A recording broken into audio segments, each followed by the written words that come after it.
Hey lovelies. You may have already watched my previous video just talking about the social side of having fibro. If not, I'll put a link for that down below.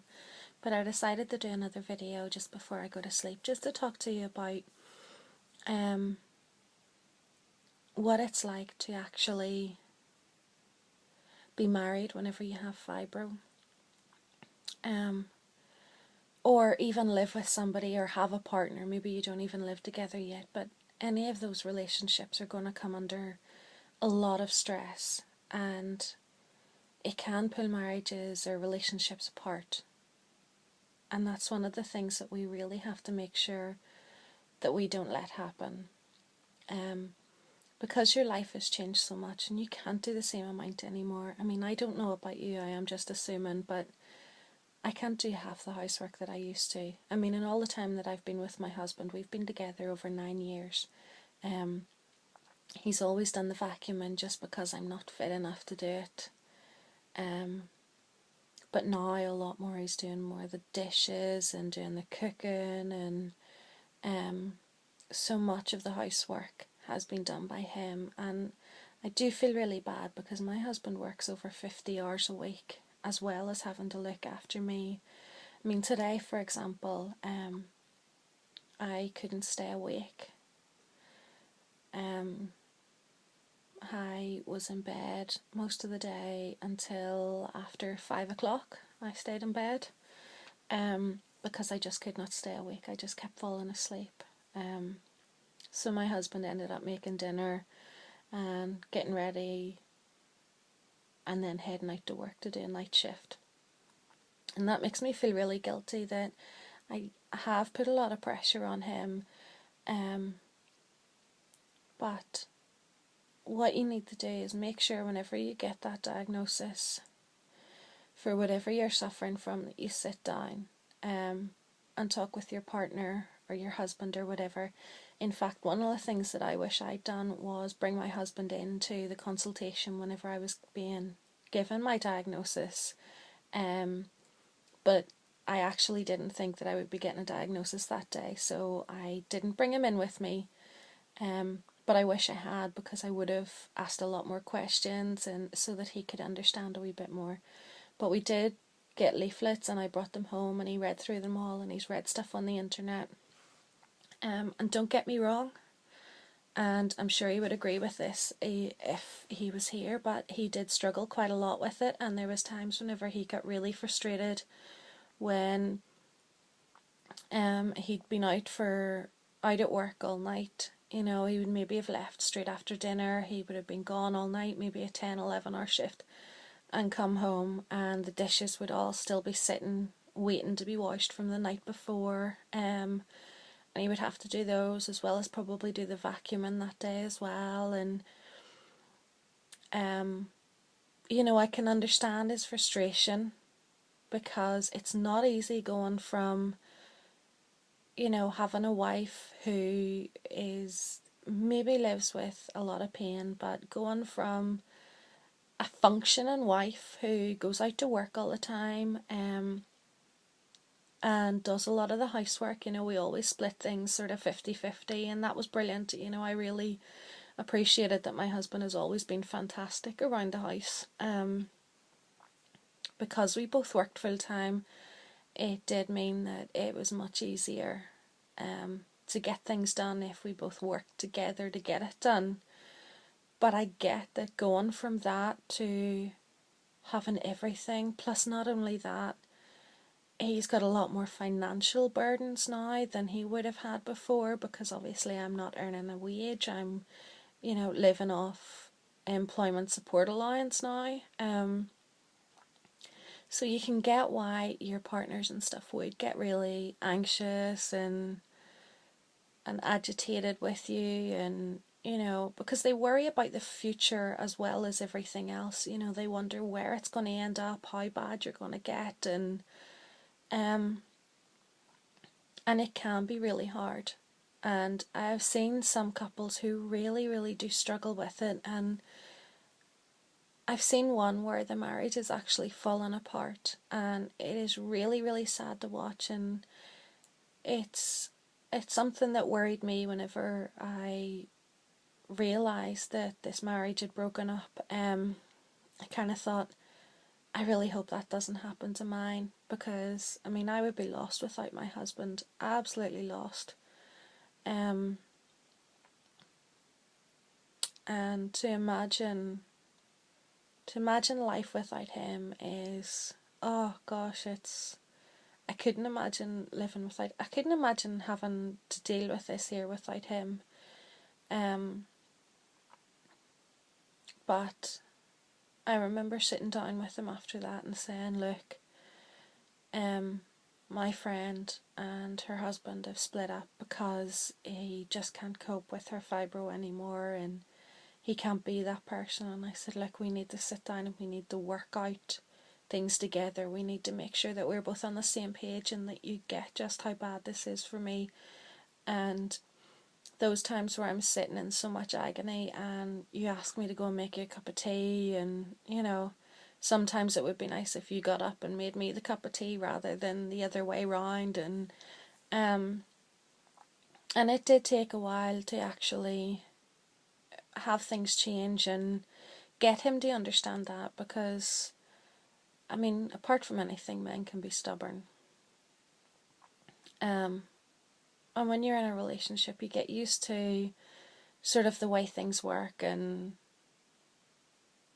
it's hard to go from that to everything changing. But one of the biggest reasons I wanted to do this video was not really just to talk about how hard it is for them and getting that, and I want to talk to you about from your end and how much it can hurt when your partner doesn't get how bad it is and how depressing that can be. But my point to you is you need to make them understand how they're making you feel, and that whenever they're putting you down or whenever they're not understanding, it actually makes you worse. So the more they understand, the more it's going to help you as well. It's going to help you cope with everything if they understand how you are. And ask them to take some of the burden off you, because I know a few people where their partners, you know, didn't take it on board straight away and didn't change how they lived at home, and part of that is their fault. You know, they didn't tell them that they needed more help, so why? I mean, you would expect them to know, but still, they didn't ask for the help. Sometimes if you don't ask for it, they don't know you need it. So ask for help, sit them down, talk to them right from the very start. And if they're not getting it, you know, a few months down the line, just keep talking to them and keep explaining how it makes you feel whenever they're not taking into consideration the amount of pain you're in. Or I mean, I know there was times whenever Thomas was trying to get me up and he would get really annoyed if I wasn't ready to get up, or the fact that in the mornings it takes me over an hour to actually get out of bed from the point that I wake up. Some days 2 hours, just because my body needs time to ease the pain, and for my muscles to ease up, because they tend to get really, really hard and sore and stiff, and my joints and everything as well. I mean, if I wake up, I can't really just stand up straight away because it hurts so much. But anyway, he used to get really annoyed that I wasn't able to get up straight away. So, I mean, if we were going out somewhere doing something, I would have to set my alarm 2 hours even earlier than I needed to get up to get ready because of that. But it can be really, really hard if you don't have a supportive partner. So that's why you need to make sure that they do get it, they do understand. And if they're not getting it, my advice to you is take them with you to a doctor's appointment and have the doctor explain it to them, because they're not going to get it until they're told exactly what's going on. I kind of feel like I'm sort of talking mumbo jumbo tonight. I don't know whether this is even coming across as helpful or useful. My head's a wee bit mashed tonight. But I don't know what I was going to say. To sum it up, just make sure that you're honest with your partner about how you feel, and tell them each day, you know, how bad your pain is, because if your pain is really bad and you don't tell them, well, they're not going to understand why you're not able to get up and make the breakfast or do some housework or whatever. You need to make sure they understand just how bad you are, and make sure they understand the ins and outs of it. You know, I did the video there on making sure your friends know, well, that all stands for your partner as well. You know, make sure you give them information on how to learn to live with you and cope with actually having someone with fibro or whatever it is you suffer with, be it lupus or ME or whatever. You know, make sure they read up on it as well, because there's no point in you knowing everything and them knowing nothing, because they won't get it. They won't understand why you're in so much pain, or why your brain works the way it does, or doesn't work rather. And the constant tiredness. They won't get why you can sleep 12 hours straight and still be exhausted whenever you wake up. And again, I'll put a comment, a link in the down bar for where you can find the spoon theory. Try getting your partner to read that. Maybe that'll help as well.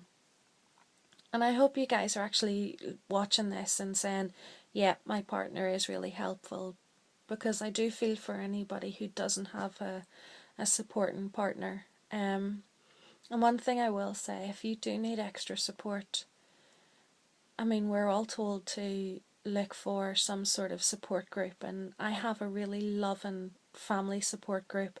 I mean, I call them my family because I love each and every one of the people that's in my group. And I'll put a link for that down below as well, because I'm always happy to welcome new people to it. We only have 100 people in our group because it's still quite new. And I mean, I'm happy enough for it to be small, because sometimes you can get lost in the background, and I know there's quite a lot of people who aren't really active anymore. And sometimes that can be good, because maybe they're feeling better and don't feel the need to get the support. But I like my group because we can be upbeat as well as talking about our down days, and that's what we really need, because you need to talk to people who suffer from it as well, because it's one thing for you to share all this with your partner and your friends and stuff, but you need to talk to people who understand what you're going through as well. So check out my link below for my support group, and I look forward to chatting with you over there. But apart from that, guys, as I said in the video before, I have to get up really early, and it's now 2 AM, so I have 5.5 hours until I need to get up, but as you can see, I'm wide awake. But I'm going to sign off and hopefully get some sleep. But I will see you all next Wednesday for another Fibro edition. And apart from that, there will be more videos, beauty-wise, up on Friday. I was hoping to do some makeup looks this week, but as you can see, my lovely, well, I don't know if it comes across in this video, but my lovely allergic reaction on my upper lip will stop me from wearing any makeup at the minute. But anyway, sending you all so much love and hugs, and I hope you have a pain-free day, week, whatever. And don't forget, you can also send me a private message here if you want to chat, or even just over on the group on Facebook. But anyway, I will see you all soon. Love yous. Mwah. Bye.